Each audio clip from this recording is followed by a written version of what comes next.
Let me start you off with Aiden O'Connell. We saw him for about 11 or 10 games last year with the silver and black. Using your quarterback eye, what did you see out of the youngster? I'd say it's a mixed bag. And in fairness, it's never easy as a rookie to have to play right away, and then to get the rug pulled out from under you. When they made the coaching change, coordinator change, that's tough on a young player. And I just give him a lot of credit for how he hung in there, how he battled. He did some good things. I think for the most part, he took pretty good care of the football, with the exception of the Miami game on the road. I think his completion percentage can and will improve with reps and with experience. I think he makes good decisions. I think we saw a lot of him in the preseason. I call the Raider preseason games. You could just tell there was something special about him. But I just think he's got to take more control of it. He's got to take better command of the system. And look, there's going to be some healthy competition. He knows that. I think they want to see him take ownership of this operation. There's a big reason why they brought in Gardner Minshew, to create some healthy competition at the quarterback position. Do you expect, I know you got to go through that competition, training camp in the preseason, do you expect O'Connell to win that job and then Gardner Minshew's just waiting there with the clipboard to start off the season? I think it's going to be a close battle. I really do. I think the Raiders are excited about what Gardner Minshew brings. I think he's got a little bit of a different personality than Aiden. I think Gardner Minshew's got some swagger. We know about that. We've seen this guy perform, going back to his days at Washington State as a young player in Jacksonville. I thought he did some good things last year with the Colts. He's more than capable. He can make some plays. Not the biggest guy. He's never going to overpower you with his arm talent, but I think the players respond to his leadership style, and I think it's going to be very interesting to see how it plays out in training camp with the Raiders. They have to make a decision early in the process, I believe. They've got a good sense of who these two players are coming out of the all-season program, but I'm not so sure that a final decision has been made. I think you need to see these guys compete in training camp. Rich Gannon here with us previewing the Raiders. The Raiders lost Josh Jacobs. That's a big piece. They have a very good wide receiving core when you factor in the tight ends, too, with Davante Adams, Jacoby Myers. They drafted Brock Bowers the year before, Michael Mayer. But the running back position is a big question mark. The quarterback is as well. What do you kind of think this offense will look like if you were the offensive coordinator? You're envisioning how this is going to play out for the season. Well, they've got some talented players. There's no question about it. You look at Zamir White, you look at Alexander Madison, Amir Abdullah. It's got some guys that can tote the rock. I've always liked Alexander Madison going back to his days in Minnesota. Every time he got the opportunity, he certainly responded. So I think there's a lot of talent there. I think they've got to figure out what they're going to do there. I think that they'll use a number of those backs in different roles. I think certain backs are better in the passing game than others, but I think it's going to be a good offense. You mentioned some of the personnel. Davante Adams, one of the best receivers in the game. Jacoby Myers, Trey Tucker, I think will be better in year two. You look at the tight end position. I think I'm so excited for Brock Bowers because I've looked at a lot of tight ends coming out of college, and this guy is special. He's a different cat, and I think even Michael Mayer from his first year, I think is going to improve. So I think that's a pretty good position there. My biggest concern, and it's been that way for a couple of years now, is just offensive line. You got a good left tackle in Colton Miller. Andre James is certainly a talented guy when he's healthy, but they got to figure out that right guard, right tackle position. They got to get that interior of the offensive line playing together. There's been too much turnover up front for the Raiders. Rich Gannon here with us. You talk about how you're excited for that 1-2 punch at tight end. How about, though, when we flip to the other side of the ball on defense? I think the world of Max Crosby, though, but I can't wait to see Max Crosby with Christian Wilkins. That's going to be a fun 1-2 punch. They needed some help inside, right? When you start breaking down the tape from a year ago, Max Crosby gets a lot of attention, and rightfully so. I think he's one of the most dominant players in his position. I've said a number of times that the Raiders had 25 players like Max Crosby, they'd never lose a game. He plays with such great energy, intensity, passion. The game's important to him. You bring in a guy like Christian Wilkins. I got a chance to talk to him when he signed, and I just know they're excited to play together. I think that's going to help that entire group up front. I'm excited to see, how some of these young guys that the Raiders got last year, how they can be better in year two. And I think that's going to be really important when you look at the makeup of this football team.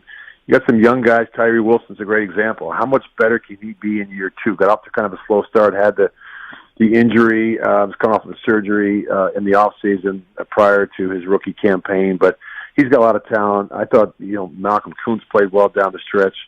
I'm anxious to see what some of those second-year players look like on offense and defense. I mentioned, you look at Trey Tucker, but Tyree Wilson, he's got to step his game up another level this year and hopefully find some more reps opposite Max Crosby. Yeah, I'll tell you, when you look at pass rushers in the league, T.J. Watt and Myles Garrett, to me, are 1 and 2. But after that, you got Nick Bosa, Micah Parsons, and Max Crosby. How would you rank those three between Crosby, Nick Bosa, and Micah Parsons? Just wondering. Well, I think they're different. I love Micah Parsons, the way the Cowboys move him around. He has great position versatility, and he can play. He can rush from either end. He can rush from inside. He can rush from a 2-point stance, a 3-point stance. He provides a lot of versatility. I just think, to me, it's Max not because I'm a former Raider, but this guy I mentioned, all the qualities and attributes that you just absolutely love at that position. He has the length. He's got the explosiveness. He's got the change of direction ability. He plays the run. He doesn't take plays off. He's got a great motor.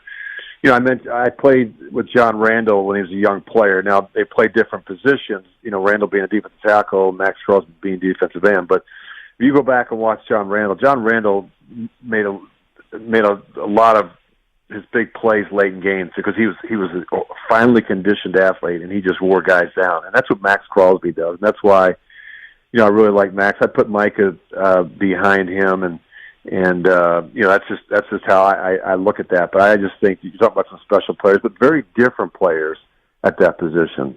Talking to Rich Gannon right now. Let's get to the football coach Antonio Pierce, right? Was on the staff last year, takes over when McDaniels got fired, and brought instant juice to this team and some direction and leadership. Gets the job in the offseason, right? We saw before with like the Rich Bisaccia situation. He didn't get the job full time.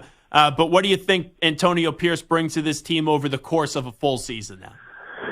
Well, I think he stepped into a really difficult situation last year. We talked about the young quarterback having to handle that. I thought, the job that Antonio Pierce did last year was incredible. I think, players certainly respect him. I think the way he spoke out and told the players, hey, it's not good enough. We expect more. We need more from you. I think once he became the head coach, you're talking about a former player, a guy that's done it at every level, a position coach, and guys respect him. And I thought guys really played hard for Antonio Pierce. Clearly, it wasn't too much for him. And I think you look at what he's had a chance now this offseason to kind of round out that staff. He brings in Marvin Lewis, who he's got some history with. Luke Getsy, the offensive coordinator.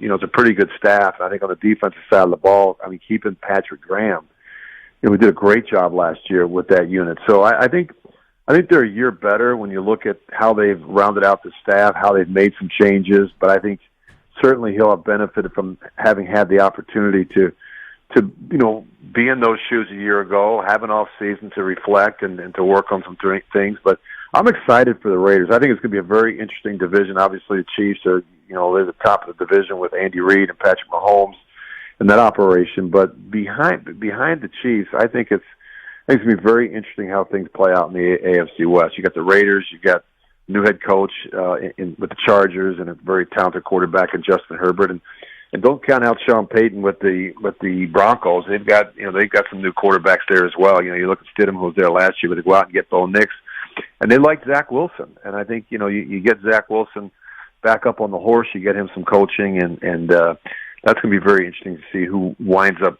starting Week 1 for the Denver Broncos as well. Previewing the Raiders, wrapping up a few more minutes with Rich Gannon. There's been a lot of conversation about Davante Adams and his future with the team this week. What do you kind of make of all of it, and how do you evaluate it? I don't think he's going anywhere. I don't think he wants to go anywhere. I think it'd be crazy to follow his buddy, who's going to be 41 this year, to Green Bay or to New York after having played together in Green Bay. Look, we don't know if Aaron Rodgers is going to be able to play 10 games, 12 games, 17 games.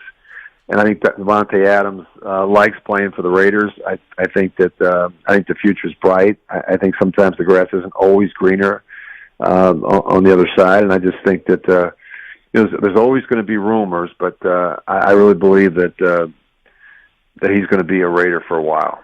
Yeah, I think that he'll be there this year. I think he'll do that for Antonio Pierce. I think he wanted Pierce to be the coach. That was clear. So I think he's happy for this year. But if they don't figure out this quarterback position, Rich, it would not shock me at the end of the year if that's when the conversation really picks up. No, look. When you're a great player, a premier player at your position, and your position happens to require you to get some opportunities and touches in the passing game, then yeah, you're going to be frustrated, right? When you're not playing with a perennial Pro Bowl caliber player, and I think that's important. And the Raiders, trust me, I think the number one priority this offseason, and it continues to be, is to address the long-term plan at the quarterback position. Took a shot at Aiden O'Connell in the draft last year. I think the arrow's pointing in the right direction with him. This is going to be an important second season. Can he win that job in training camp? Can he hold off Gardner Minshew? And can he play all 17 games? And can he get the Raiders in the postseason? He did some good. Look, he beat every team in the division last year. I mean, he beat the Chiefs, he beat the Chargers, he beat the Broncos. This kid can play, but they've got to get better around him. And it starts with, I think, playing better up front along that offensive line. And if it's not Aiden O'Connell for the future, Shedeur Sanders, right, with the silver and black next season? Oh, it could be, but that's the problem. You look at these quarterbacks. That you had so many quarterbacks going early in the draft. I think a lot of them got drafted before, way sooner than they should have. But that's just, hey, look, when you don't have a quarterback, there is a real sense of urgency to get one. We can't keep banging our heads against the wall, trying to compete against Patrick Mahomes twice a season, Justin Herbert, when we don't have our own flamethrower. You have to have a great quarterback in this game. We fire coaches every year at a record clip, and we look at the number of coaches that have been fired in the last 4 years alone. They're all getting fired for the same reason. If you can't identify, develop that position of quarterback, somebody's getting fired. It's usually the head coach first, or the coordinator, and then eventually the general manager. But the Raiders, they've got to find the long-term answer at the quarterback position. The last thing I'll ask you, just going back to all the Adams speculation with maybe getting traded to the Jets, I think it depends on how we look at the Jets at the end of this season, too, and also the Raiders quarterback situation like we're talking about. But, Rich, how do you think we're talking about the Jets at the end of the year? What do you think they're going to be this year? It's so hard to predict. I think that, I think you look at their defense, and there's no question they've got a talented defense, right? And I think their defense played well enough last year, to keep them in a lot of games. But offensively, when you look at the quarterback position, Aaron Rodgers getting hurt so early in the season. I shouldn't say early in the season. I mean, just basically 4 plays into the season. Mm-hmm. So, they weren't able to recover from that. Zach Wilson continued to take steps backwards. And so, I think you look at where they're at, and I think a lot of it's dependent upon Aaron Rodgers. I mean, if this is a team that, can have Aaron Rodgers play 13, 14 games, you could be looking at a playoff team. This is a pretty talented roster. You look at the depth chart for the Jets, and it's like, Aaron Rodgers, when he's healthy, even at his age, he's still one of the better quarterbacks in the game. And you go out and get Mike Williams, Breece Hall's healthy. Garrett Wilson. You got Garrett Wilson. I think they're trying to address the offensive line. Can this offensive line stay healthy?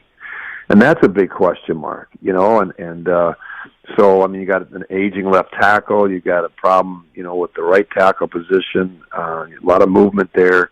And I'm not so sure that offensive line is going to be good enough and healthy enough for Aaron Rodgers to play all 17. He is Rich Gannon. You can listen to him on Sirius XM NFL Radio, where he's done a great job for a long time. Rich, always appreciate when you join us on the show here for a few minutes. You're the best. Thanks, brother.